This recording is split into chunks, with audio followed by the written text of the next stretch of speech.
Bonjour, c'est Séverin Dias et j'aide la femme du 21e siècle à capturer le cœur de l'homme de ses rêves et à l'apprivoiser pour la vie. Dans cette vidéo, je vais vous parler de 6 choses à ne pas faire ou à ne pas dire lors du premier rendez-vous avec l'homme de vos rêves potentiels. Suivez plus.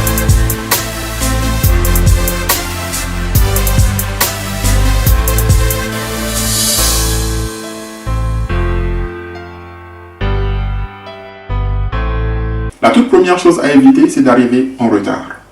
Ce premier rendez-vous, pour l'homme potentiel de votre vie, est considéré comme quelque chose de très important. Et si vous ne pouvez pas arriver à ce rendez-vous et tenir en fait les délais, vous organiser pour arriver à ce rendez-vous supposé important, ça va lui donner un indice sur votre incapacité à tenir les rendez-vous de la vie, les vrais défis que la vie va comporter. Ensuite, ça va lui donner aussi une mauvaise impression et les premières impressions comptent sur votre capacité à ne pas respecter le temps des autres, les engagements d'autrui, parce que vous ne savez pas ce qu'il a pu laisser derrière lui pour consacrer cette partie de son temps à ce rendez-vous. Et si vous n'arrivez pas en retard, eh bien, c'est pas joli et ça va déjà lui donner des indices sur ce que la vie et potentielle avec vous pourrait être. Alors, la deuxième chose importante à ne pas faire lors du premier rendez-vous, ou même des rendez-vous qui suivent, c'est d'être occupé avec son portable.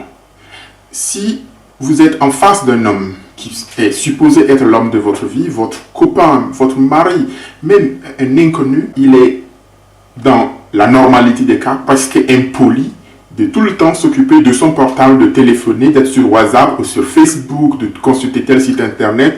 Vous avez certainement un joli téléphone portable.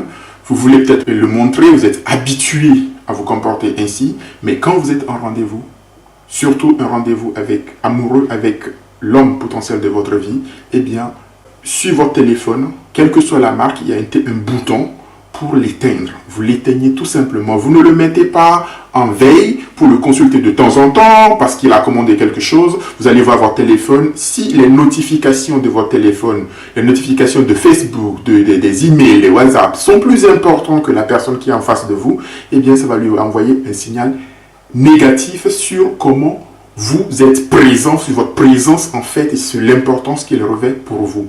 C'est quelque chose d'inconscient qu'il va enregistrer et ça va faire en sorte qu'il va vous classer automatiquement parmi ces femmes qui ne sont pas sérieuses avec ce qu'elles font dans la vie, ou en tout cas avec lui. La troisième chose à ne pas faire, c'est de parler de vos ex, de votre ancien amant, de votre ancien copain. Beaucoup de femmes commencent par parler, souvent en se plaignant de la malhonnêteté de leur ancien copain, des hommes en général, de comment elles ont été trompées, battues, utilisées, comment elles ont été victimes. Si vous en parlez, pour l'homme de votre vie, inconsciemment, il y a 2 messages qui s'enregistrent. Le premier message, c'est qu'il voit déjà comment vous pourriez parler de lui à un quasi-inconnu. Si les choses devaient ne pas marcher entre vous, comment vous parlerez de lui? La deuxième chose, ce qu'il voit, c'est que si vous êtes en train de parler avec lui de cet homme, lors du premier rendez-vous, c'est que c'est extrêmement important pour vous. Ça veut dire qu'en fait, cette personne, d'une façon ou d'une autre, est encore présente dans votre esprit et il ne vous voit pas prêt à entamer une vraie relation avec lui. Et en tout cas, lui, il ne va pas s'engager à avoir une relation avec quelqu'un qui est encore occupé par les fantômes ou présent ou supposé encore de l'ancien copain. Et il ne veut même pas s'imaginer comment vous avez pu vivre ensemble. C'est important, évitez de parler de vos ex. S'il insiste, s'il veut savoir comment ça s'est passé avec votre ex, dites-lui, pour l'instant, vous ne le connaissez pas. Et vous lui en parlerez si vous deviez vous connaître mieux dans l'avenir. Vous évitez d'en parler. Je viens maintenant au 4e point, qui est un sujet assez important. S'il vous demande pourquoi vous êtes célibataire, surtout ne lui dites pas que vous n'avez pas encore rencontré d'hommes de qualité dans votre vie. C'est pour ça ou que vous n'avez rencontré que des salauds. Non, surtout pas cela.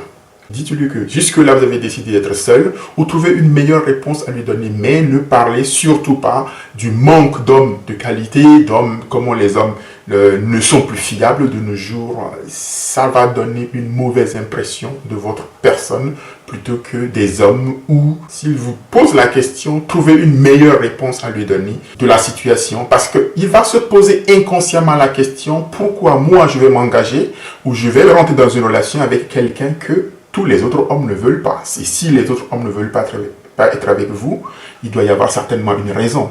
Donc, il était là, il était content de vous voir. Maintenant, il va questionner en fait son sens de jugement sur votre personne.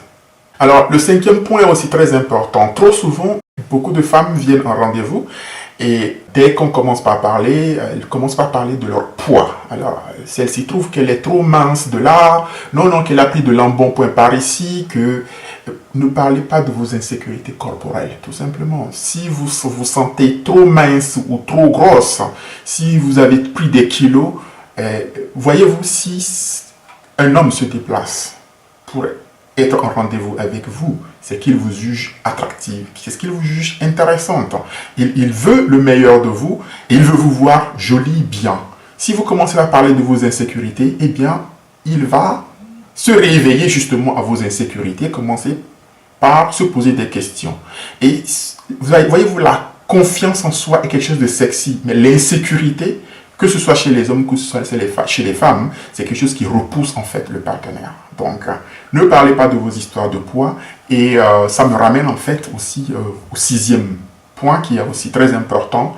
Si un homme vous fait des compliments, dites tout simplement merci. C'est trop souvent quand on rencontre des femmes, vous allez en rendez-vous, vous leur offrez quelque chose, et la première chose qu'un homme va vous offrir, certainement, ça va être un compliment. Il va vous parler de votre attrait physique, il va vous parler de votre perception intellectuelle, de certaines valeurs que vous avez ou que vous véhiculez, de certaines vues de l'esprit ou certaines choses que vous avez faites qui l'ont impressionné. Et dès qu'il le dit, ne dites pas « Oh non, ce n'était rien, ça c'est rien du tout, tout le monde peut le faire, etc. » Quand un homme vous fait un compliment, c'est comme s'il vous donnait un cadeau.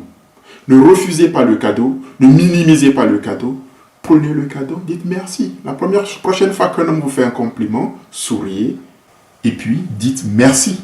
Et c'est tout. Ne commencez pas par lui faire un compliment encore plus gros que celui qu'il vous a fait parce que dans son esprit, ce qui va s'enregistrer, c'est la concurrence. Il vous fait un compliment ou vous fait un cadeau, vous lui faites un cadeau plus grand. À ce moment-là, dans son inconscient, il est en concurrence. C'est qui va donner le plus grand compliment. Non, il vous fait un compliment, souriez, dites merci. Et c'est tout. Et il sera content, vous serez content.